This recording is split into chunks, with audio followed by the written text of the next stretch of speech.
আমরা একটু ক্লাসে মনোযোগ দিই। আমরা প্রথমেই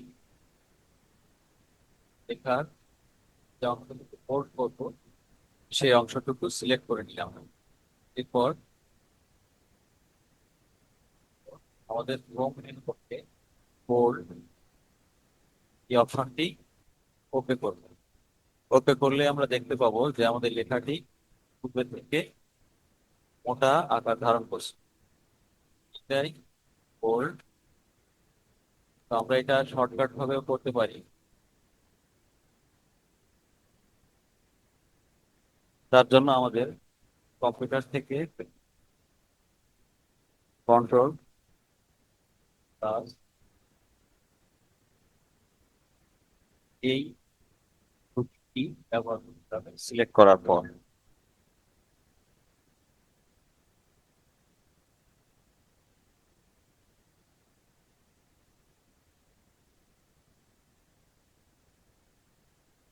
তাহলে এখানে সিলেক্ট করলাম। Yeah, এখানে আপনি যখন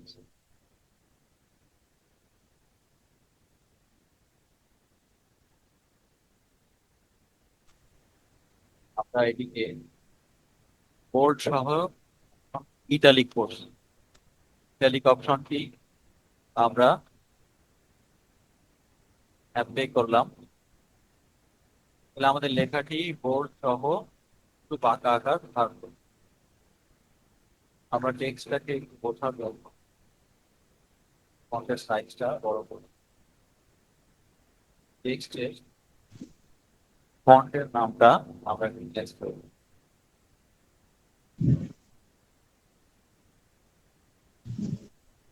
আমরা আবার একটু দেখি লেখাটি আমরা ইটালিক অফ করে দিচ্ছি। আমাদের লেখাটি মতোই শুধু বোর্ড আছে এখন। আমরা যদি বোর্ড দিয়ে অফ করি তাহলে একেবারে প্লেন টেক্সট নর্মাল অবস্থায় ফিরে গেলাম।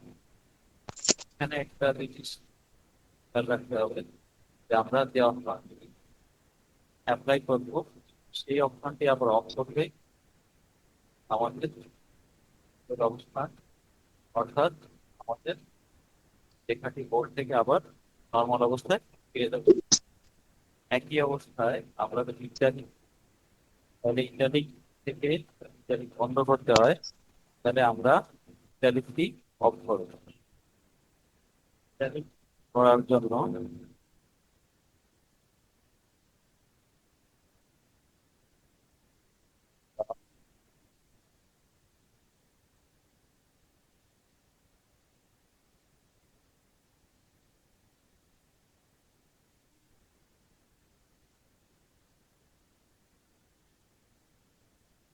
ডিরেক্ট অবস্থায় কন্ট্রোল প্লাস আই থেকে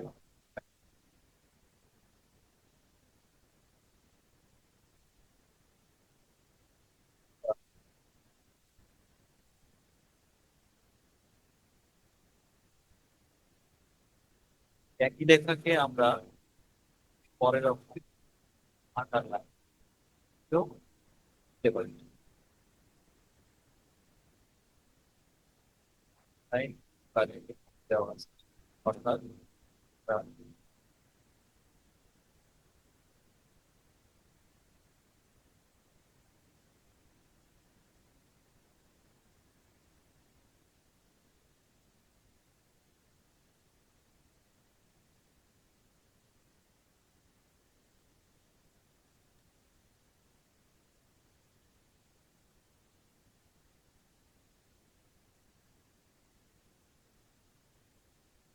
ভাবে লেখে।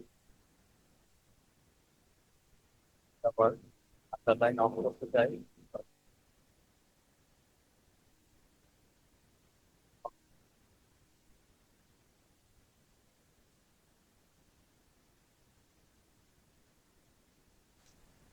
আর আন্ডারলাইনের আমরা একটা ড্রপ ডাউন হেডফোনে কাজ করছে। হ্যালো আমরা আন্ডারলাইন, ডাবল আন্ডারলাইন। স্যার একটু জোরে বললে মনে হয় ভালো হতো।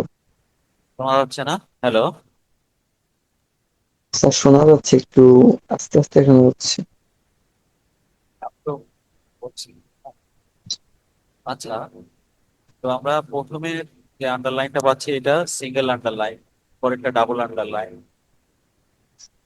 ঠিক আন্ডারলাইন, এভাবে শর্ট আন্ডারলাইন, শর্ট আন্ডারলাইন দেওয়া আছে। আন্ডারলাইন অফ করতে গেলে আমরা যেমন কন্ট্রোল দিয়ে আন্ডারলাইন অফ করতে পারি, ঠিক সেই রকম মেনু ধরে যদি নাম করি তাহলেও আন্ডারলাইনটি অফ হবে। আমরা আবার একটু আন্ডারলাইন অপশনটিতে আসলাম। মোর আন্ডারলাইন কি অপশন আছে এখানে। মোর আন্ডারলাইন ক্লিক করার পর ফন্ট আকারে একটা ডায়লগ বক্স আমাদের সামনে দিলাম। এখানে আন্ডারলাইন স্টাইল এই লেখা নিচে নাম অবস্থা আছে। এটা থেকে আমরা অনেকগুলো আন্ডারলাইন পাবো। এখান থেকে আমরা লাস্ট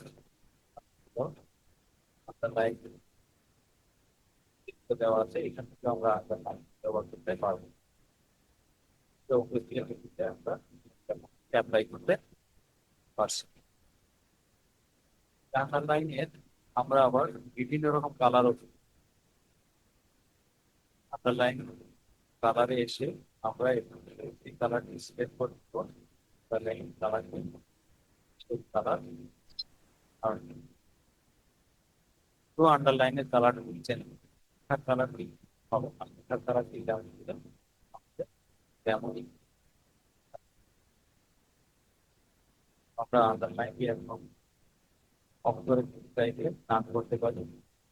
আবার অ্যাপ্লাই করতে চাই তাহলে অ্যাক্টিভ করলে।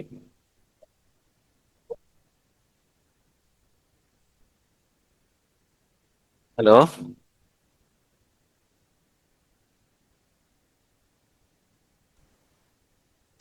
স্যার শোনা যাচ্ছে।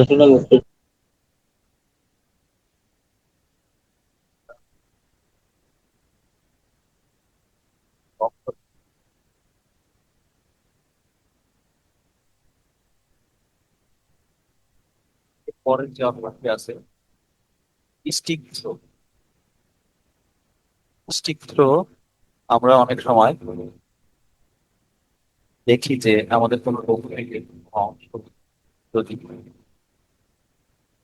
কম রাখতে হয় বা কেটে দিতে হয়, এই অংশটি বাদ যাবে না। সেক্ষেত্রে আমরা কি করি? এক দাগ দিকে লেখাটিকে কাটা অবস্থায় এই সেটার জন্য আমাদের স্টিক থ্রো এই লক্ষণটি ব্যবহার করতে সিলেক্ট করা লেখাটি এক দাগ দিয়ে কাটা অবস্থা আমরা পাবো। আবার এটা অফ করতে চাইলে স্টিক থ্রোটি স্টিক থ্রোর অপশনটি অফ করে দিতে হবে। তাহলে আমরা স্টিক থ্রো টু দেখতে পেলাম যে লেখাটি যদি আমরা কেটে দিতে চাই তাহলে স্টিক থ্রো এটাতে অ্যাক্টিভ করবে।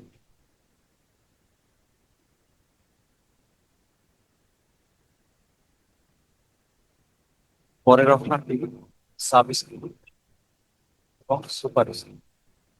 এই দুটি অপশন আমাদের বিভিন্ন সাইন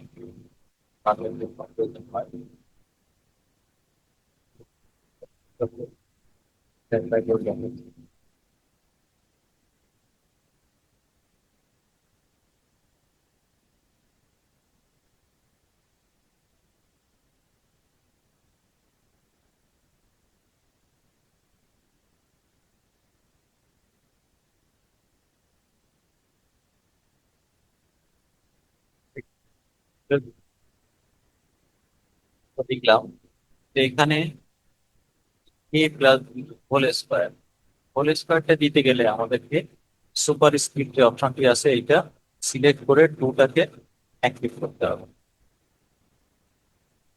ঠিক সেম এ স্কোয়ার সিলেক্ট করে এরপরে যে টু লিখছি সিলেক্ট করে সুপার স্ক্রিপ্ট অপশনটি অ্যাক্টিভ করব। অনুরূপভাবে আমরা পি স্কোয়ার এটাকেও সুপার স্ক্রিপ্ট করবো। সুপারস্ক্রিপ্টের শর্টকাট দেওয়া আছে পাশেই। সুপারস্ক্রিপ্ট অপশনে আমরা গেলে শর্টকাট কি সহজেই দেখতে পাচ্ছি। কন্ট্রোল শিফট প্লাস এই তিনটা একসঙ্গে প্রেস করতে হবে। সিলেক্ট সিলেক্ট অবস্থায়, সিলেক্ট ছাড়া কখনো এটা অ্যাপ্লাই হবে না। তো সিলেক্ট আছে, আমরা যে অক্ষরটিকে সুপারস্ক্রিপ্ট করছি এইটার পাশে যদি আমরা এখন লিখি তাহলে আমাদের সব সুপারস্ক্রিপ্ট আসছে। এই ক্ষেত্রে আমাদের সুপারস্ক্রিপ্ট যে অপশনটি করব, সুপারস্ক্রিপ্ট করার পর সুপারস্ক্রিপ্ট অপশনটি অবশ্যই অফ করে নিব।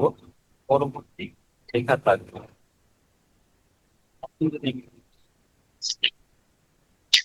তাহলে লেখাটি নর্মালি অনেকেই এখানে একটি বিপদ থাকবে সুপারস্ক্রিপ্ট অবশ্যই যদি দেখেন তাহলে আমরা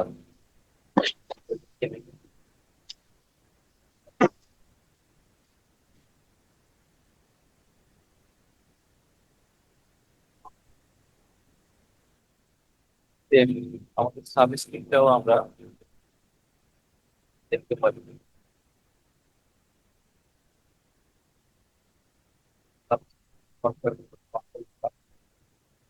কোয়ালিটি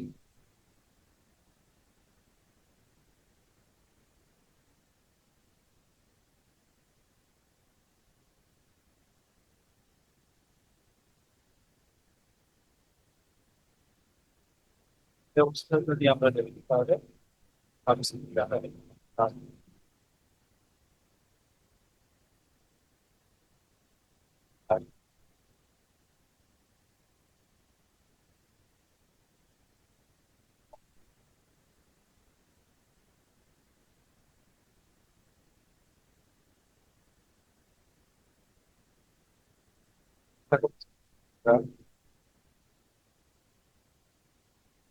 সাবস্ক্রিপ্ট ভালোভাবে ঠিক আছে।